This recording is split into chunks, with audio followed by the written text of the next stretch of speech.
El COVID-19 y el derecho penal venezolano TXT. Este podcast fue descargado desde audioley.com, La Voz de la Ley, en Twitter @audioley, en Instagram @audio.ley, disponible en Spotify, Apple Podcast, Google Podcast y Spreaker.com, productor @Raymond Horta, raymondhorta.com.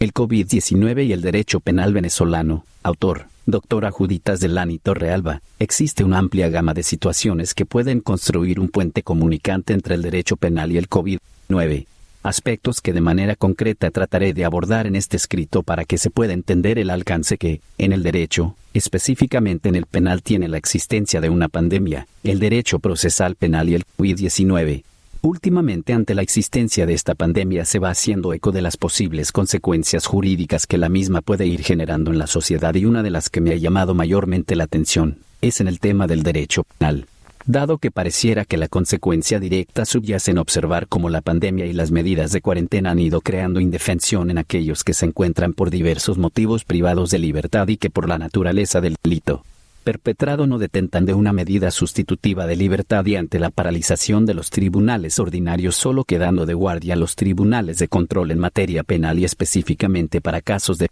violencia, dejando en paralización temporal de los tribunales de juicio y ejecución, solo debiendo trabajar estos en situaciones excepcionales, es que se observa esta desigualdad de un proceso expedito lleno por el contrario de retardo y ausente de economía. La responsabilidad penal de la persona portadora del COVID-19. Hago referencia a este punto porque al hacer una revisión exhaustiva de la situación del derecho penal ante la pandemia por COVID-19, no solo es en el ámbito adjetivo donde hay dificultades, sino en la esfera sustantiva, por cuanto se han presentado situaciones que en algunos ordenamientos se encontraban reguladas, como lo ha hecho la legislación mexicana, quien desde 1936, específicamente en el Código Penal para el Distrito Federal, 2018, denominado el delito de contagio, el cual en su artículo 159 expone que, artículo 159, al que, sabiendo que padece una enfermedad grave en periodo infectante, ponga en peligro de contagio la salud de otro, por relaciones sexuales u otro medio transmisible, siempre y cuando la víctima no tenga conocimiento de esa circunstancia, se le impondrán prisión de 3 meses a 3 años y de 50 a 300 días multa. Si la enfermedad padecida fuera incurable, se impondrán prisión de 3 meses a 10 años y de 500 a 2.000 días multa. Este delito se perseguirá por querella de la víctima o ofendido. Este delito de existencia muy peculiar y que se encuentra regulado en pocas normas de naturaleza penal, sin embargo, genera una doble reflexión e interrogante ante la existencia de la pandemia del COVID-19 y las conductas de ciertas personas, como, ¿realmente debe sancionarse penalmente la conducta de una persona que, teniendo COVID-19 no tomó las medidas de bioseguridad como asepsia, estableció contacto estrecho, no informó que se encontraba con síntomas? Ante la situación extraordinaria de la pandemia, debe eximirse de toda responsabilidad penal a la persona que padece COVID-19 dada su condición de salud, aún incumpliendo las normas de la cuarentena. En México han concurrido opiniones encontradas al respecto y hasta existe una posible iniciativa de eliminar este artículo de su derecho penal interno, mientras que para otros es una herramienta para disminuir la impunidad por conductas irresponsables. Pero ¿qué pasa con países como Venezuela u otros que no tienen disposiciones de este tipo? Recientemente, ante la existencia de casos emblemáticos venezolanos donde se han generado contagios masivos de personas,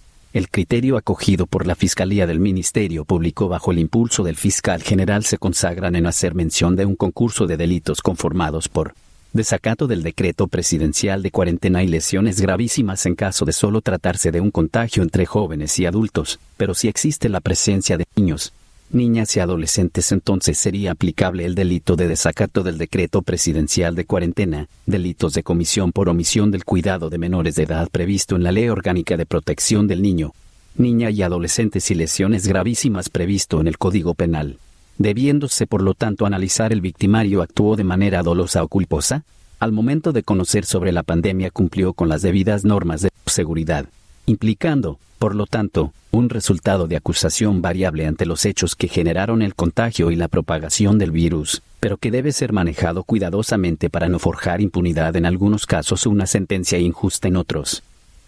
La responsabilidad penal por odio a personas portadoras de COVID-19. El tema del COVID-19 en el ámbito del derecho penal no solo se observa desde el punto de vista del portador del virus como victimario, sino también como víctima, dado que el pánico colectivo también puede convertirse en un riesgo manifiesto para aquellas personas que lo padecen y encontrándose en un conjunto residencial, urbanización, edificio u otro produce actuaciones discriminatorias. Pareciera que la controversial Ley Constitucional contra el Odio, por la Convivencia Pacífica y la Tolerancia del año 2017, pudiera ayudar a regular estas situaciones tipificando delitos como el delito de incitación o promoción al odio, el cual menciona que, artículo 20, quien públicamente o mediante cualquier medio apto para su difusión pública fomente, promueva o incite al odio, la discriminación o la violencia contra una persona o conjunto de personas, en razón de su pertenencia real o presunta a determinado grupo social, étnico, religioso, político, de orientación sexual,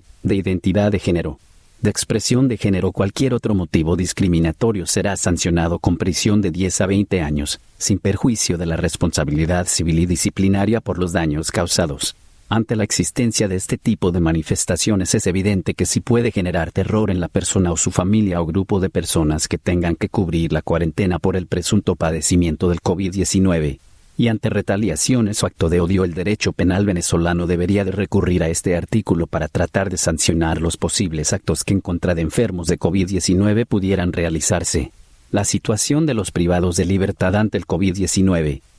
Debe tomarse en cuenta que el Código Orgánico Penitenciario, 2015, en su artículo 15 establece que, artículo 15, a los efectos del presente código, y sin perjuicio de los derechos establecidos en la Constitución y en los tratados, pactos y convenios internacionales suscritos y ratificados por la República, en materia de derechos humanos, la persona privada de libertad goza de los siguientes derechos. 7. A que su salud sea preservada bajo medidas sanitarias y sociales relativas a la alimentación, residencia, régimen satisfactorio de higiene, asistencia sanitaria, psicológica y atención médica integral oportuna y gratuita. 8. A recibir de manera ininterrumpida el tratamiento médico necesario durante su permanencia en el sistema penitenciario, cuando padezca alguna enfermedad infecto-contagiosa, aguda o crónica. Ante este articulado consagrado en el artículo 15 del Código Orgánico Penitenciario, 2015, se observa de sobremanera la necesidad de garantizar en los centros penitenciarios,